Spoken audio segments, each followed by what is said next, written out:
İlin başa çatmasına 2 gün qalır. Abonentləri təbii olaraq qaz limitlərinin nə zaman yenilənəcəyi maraqlandırır. Azərqaz İstehsalat Birliyinin İctimaiyyətlə Əlaqələr Şöbəsinin rəisi Eldəniz Vəliyev Bakı vaxtazı açıqlamasında bildirilib ki, hər il olduğu kimi bu ildə smart kart tipli sayğaclar dekabrın 31-dən yanvarın 1-nə keçən gecə avtomatik olaraq yenilənəcək. Mexaniki sayğaclarda isə bu proses bir neçə gün davam edə bilər. Eldəniz Vəliyev qeyd edib ki, bu sıfırlanma deyil, bunun adı limitlərin yenilənməsidir.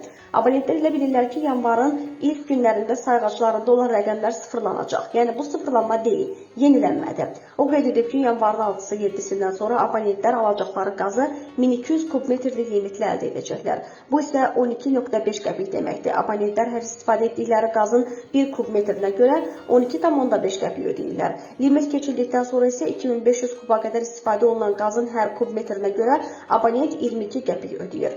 2500 kubmetr keçdikdən sonra isə 30 qəpikdən hesablanır.